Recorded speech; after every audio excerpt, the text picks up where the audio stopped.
Who was the first catcher? Who was the catcher in your first Major League game that you umpired? My first catch in my Major League game that I umpired. That's a good question. That was back in 1975, and I'll have to say, Atlanta Brave catcher. Whoops. Let me see. That's my first. Jesus. That's a good one. I probably would say Biff Picaroba, like his name. I can't pronounce his last name. Yeah, I remember him. Little Biff, yeah. Wasn't Tim McCarver? No, Tim McCarver was my first plate job at the Vet. The last day of the season in '76 was my most biggest thrill because he caught lefty against Steve Carlton. Steve Carlton was the pitcher, right? Steve Carlton, lefty Steve Carlton. He pitched against Tom Seaver, and he was the catcher for that game. And that was my biggest thrill because lefty won his 20th game. He beat Seaver. He had 13 strikeouts, and Seaver had 10 strikeouts, and that was my biggest thrill. And that was Timmy McCarver. Yeah, I remember that well. And that was your first time behind the plate? That was my first time behind the plate at the Vet. And that was a situation that was very funny because we had 30 of my family there, and they roped that section off and called it the Soul Bowl. I remember it well. I remember that well. Well, Eric, you just came back from, I believe, Duke University. You went through their weight loss program there? Yeah, I went to Duke University Diet and Fitness Center, and it was a super program. I didn't want to go there first. Mr. White put a lot of pressure on me, along with my attorney, Richie Phillips, and they told me I had a problem with my weight. And I know I had a problem with my weight, but I've always maintained it back and forth, a yo-yo type thing, and this time it really got out of hand. My blood pressure got sky high, and they were worried about my health, and finally they said, well, I had to go. And I got together with my wife, and we talked about it, and finally I went to Duke University. I took off 62 pounds. I got my blood pressure down, and I feel pretty good. And even though I was disappointed about Mr. White ordering me to go, I'm probably really happy he did because it probably saved my life. We're talking with Eric Gregg, and we'll be back to talk some more with Eric in a moment right after this message from Bud Light. The game is in the bottom of the sixth inning. The Mets have runners on the bases, and it's a 1-1 ball game. Now, the rule used to say that if it were called and rained out, the top of the sixth doesn't count. Mets would win the ball game 1-0, but that's not the case anymore. Not anymore. It's a tie game right now, and we're going to really try to get it in, and with weather permitting, we will get it in. But if not, it's a tie game. We just play it over again. Start from beginning and play it all over, and everything counts. All the stats count. Exactly. Now, Eric, the reason why we got you here is because you're now an author. You've got a book out in the market, and I just received my copy. I haven't had a chance to read it, but it looks like it's very entertaining. Well, it's not your typical joke book. It's a serious side to it. It's talking about a kid, myself, coming from the ghetto, coming from a tough background, coming from an abusive dad, former alcoholic, which was a great dad at times, but he abused my mom. And I have a brother who's in prison right now. I have a sister we lost on drugs. So if I can just reach one kid out there to let them know that even if you come from that type of background and you have a dream, you can really make it in this world. And I worked hard, and my mom, my dad helped me as much as they could. And I remember one time I said to my mom as a 13-year-old kid, I said, Mom, one of these days I'm going to be on TV. She looked at me and said, the only way you're going to be on TV is if I pick you up and sit you on top of it. And to this day, they look at me and they say they're very proud of me. Now, the name of the book is? Working the Plate. It's kind of like a double meaning. Marty Appel's my right. I'm sure you heard of him. And the thing about it is when he said, how you like the name Working the Plate? And I said, I don't understand that. He said, something to do about food, huh? Sort of eating and also umpiring plates. So, yeah, I think it was a funny name, and I think it's doing well. And that's really great. I know that you have it on the market. The publisher is who? William Morrow. And so far, it's doing very well. And the thing about it is, everybody's always asked me about it and asked me about various anecdotes about various players. But I remember one story very well with Michael Jack Smith. And he was on his way out last year, and he was really struggling behind the plate. And I remember I had a couple close pitches. I called a strike on him, and he never usually gives me any trouble at all. So finally he starts yelling at me. He said, you're showing yourself up, Eric. I said, Mike, you're showing yourself up. So we leave the ball game, and the next day my son and his little girl, Jessica's in the same classroom. So Jessica's talking to the kids in class and said, you know something? Eric Gregg's son, little Jose, he's over there. Eric, he called some bad pitches on my dad. And my son, Eric Jose, walked over and said, Jessica, what are you saying? And Jessica said, my dad said your dad called some bad pitches on him. The money your dad makes, he should be able to hit those pitches. So that was really funny when Eric told me that. Well, you're a noted after-dinner speaker. I've heard nothing but great things about when you go out. You got a great sense of humor, and you carry this right in through the book, huh?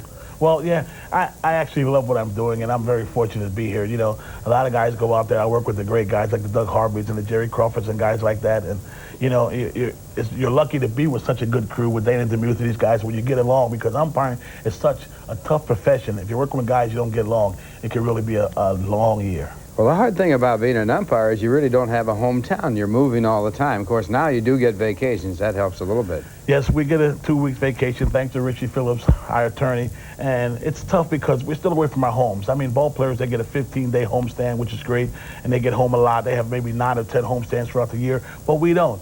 And guys like myself, I'm very fortunate. I live in Philadelphia. I can commute from Shea, so I can get home a lot on the off day because I'm in a major city. Well, that sounds like it's a lot better now for the umpires. Of course, it's still a very tough profession. Tell me something. Are there tougher pitchers to work, or is it all about the same? The pitchers, are they harder to call strikes and balls? Yes, some pitchers are a lot tougher depending on if they're on that day. When Doc is really on, his fastball's tough to see because a lot of times it's moving, and his curveball, if it's off, it's tough to pick up at times. So if you got a guy who throws good hard strikes, it's tough to get him because the ball's moving. If you get guys who throw easy strikes, like Dick Ruthin was easy to work. He was always around the plate, but nothing difficult to call. Steve Carlton was tough. He had the inside slider that broke right down to the inside part of the plate on the right-hand hitter, and you get a catcher that comes up on you, it's tough to see. Like Tim McCarver, in his older days, on his way out, he would come up on you, those pitches, you couldn't see that pitch. But other than that, Timmy was a great catcher. I'm only kidding you, Timmy. But if you get a catcher that comes up on you, get a guy like Steve pitching, he couldn't see the inside part of the plate, so therefore it makes it tougher for the umpire to call the pitches. We're talking with Eric Gregg. We'll be back in just a moment, right after this message from Nat West Banks. And understand that he's watching this show.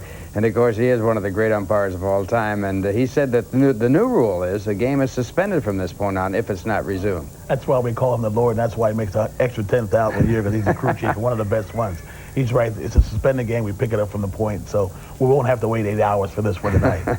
Well, what is the rule? You have to wait an hour and 15 minutes? Is that? It's usually hour 45 to an hour 15 the second one.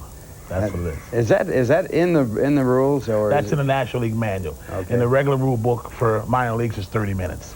Now, everybody says the strike zone is different in the American League, and the National League has been denied. It's supposed to be the same, et cetera, and et cetera. In the old days of the outside chest protectors in the American League, they were high ball umpires and not so much low ball. Well, what is the difference? People get confused with that. The strike zone was always really the same, but the American League had a tendency to call a higher strike because, like you said, they wore the outside protector, which we call the balloon. Right. And when you work that protector, you work square off behind the catcher, and you have a tendency to work higher. Therefore, you call the higher strike. In the National League, we always wore the inside protector. We always work in the slot. Therefore, some guys work on their knees. Some guy works a lot lower, like myself and Doug, and therefore you call a lower strike. But now the balloon protector in the American League is phased out. Nobody's wearing that protector anymore. Everybody's wearing the inside. Therefore, we should be a unit as far as calling the same pitches. But nobody's the same. Every umpire has his own strike zone. The main thing is being consistent. In the American League, they have a habit of having more breaking stuff, and they throw a lot of curveballs. Therefore, they have a lot of higher strikes called because they continue to throw high pitches. In our league, they throw a lot of heat down, and we tend to call a lot of low pitches. The last man I think to wear the balloon in the National League was the late Jocko Conlon, who's in the Hall of Fame. He wore it, I remember, a few years back. That was a lot of years back. I don't remember that at all, but that was a lot of years back. You don't remember that? I don't remember that at all. No, I never saw a National League umpire wear a balloon. No. Well, I remember when I was playing a few years ago, but Beans Worden used to use the balloon, and Jocko Conlon had the balloon, but not many in the National League. They used to wear that. Incidentally, Eric Gregg is back from Duke University and has lost 8 pounds? 62 pounds. 62 pounds. This is not his actual size now. He's got that chest protector on underneath there. So he does have the chest protector on underneath, which is what they now wear in the baseball. I'm glad you mentioned that, because people out there like Mr. White are watching me and saying I look like a little heavy, So I feel pretty good, and my blood pressure's down, and it's a super program, and anybody with a weight problem, I would definitely recommend it to them. Well, I've had some great umpires. Of course, one of the umpires that's in the Hall of Fame, Al Barlick, who umpired when I was playing baseball. And who's your idol as an umpire? Did you grow up watching someone you liked especially? When I was a kid in Philadelphia, we only got National League games, and Shaq Crawford was my idol. He just did everything well. He had good actions, just looked good. I mean, and when I got cut from my baseball team, my coach said, hey, if you can't play for West Philadelphia High School, there's no way in hell you're going to play for the Philadelphia Phillies. So I started umpiring. I watched Shag on TV, and I said to myself, gee, maybe I can do this someday. Then I turned the channel, and we had the game of the week, and I saw Emmett Ashford, and I said, wow, they have black umpires doing it. So now I knew I had a chance I could do this. I went away to school, #1 in my class. 5 years later, I'm in the big leagues. Isn't that great? You know, Emmett Ashford used to umpire the games that we played in the wintertime. I was raised in Southern California, and we used to play what they called the Negro League players in those days, black players that played. And Emmett Ashford was the umpire in most of those games. Of course, he was a showman and a colorful type umpire, and he really did break the line, didn't he? He certainly was. He was a pioneer, and '66 was his first year. And then we had Art Williams in '73.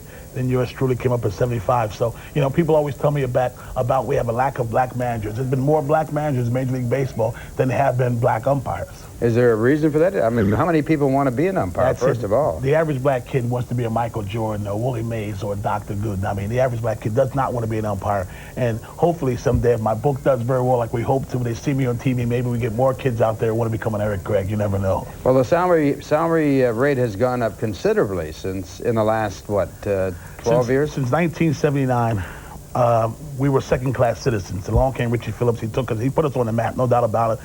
Unfortunately, we had to go on strike to get the monies we deserved. But now our top guys making 105. A guy like Doug Harvey, which sounds great, but it's nothing. A guy going his 30th year, he should be making $200,000. So next year, we got new contracts all across the board. I don't know what we're going to ask for, but we're definitely going to ask for increase for guys like that. With 30 years, he should be compensated more from being away from his family. Well, Fay Vincent, the commissioner of baseball, just said the other day that umpires should be compensated much more. No doubt about it. We know we shouldn't make the money the players make. We're not asking for that. We know that people don't pay to come see umpires, but we also know they have a big pie out there, and just give us a slice of it. One of the things that I always wondered about umpiring was that every fourth day you're behind home plate. They give you 3 days to rest up from the foul tips, I guess. Do you anticipate? Do you have any compunctions about going behind home plate? Well, you know, a lot of guys get nervous, but I should say my umpires to listen. I'm one of the worst. Before a plate job, I don't say a word. And they're probably in the locker room laughing at me now because I'm talking, and I'm hopefully this game won't continue because I'm the nervous guy in the world. I come in the locker room, I don't want the radio on, I don't want they singing any talking. My kids here, I'll tell them to shut up and go sit in the corner. I'm very nervous before a game. Not because I'm scared, just that I'm trying to prepare myself to do the best I can. Some guys come in like it's nothing. Frank Pulley comes in, he waits the last 10 minutes, get dressed, he's on the field. Jerry acts like it's no big deal. The Chief, Doug Harvey, acts like it's no big deal. But I know inside every umpire prepares himself differently for working the plate because working the plate is showtime. It's a lot of pressure, and every pitch can be the game. Well, you're talking about 300 pitches or more. No doubt about it. And, you know, nobody says a word the first 6 innings. All of a sudden now you got a 1-1 ball game, and now all hell can break loose on one pitch. So you really got to bear down. It is a tough job. There's no doubt about it. Once again, the name of your book and Working the Plate, the Eric Gregg Story by Marty Appel and by William Merle. My publisher. Well, we really wish you luck on the sale of that book, and then congratulations on losing the weight, and keep it off. Thank you very much for having me here. All right, Eric, great to be with you. Thank you. Eric Gregg, one of the great guys in this game, and we'll return in just a moment right after this message from Mitsubishi Motors.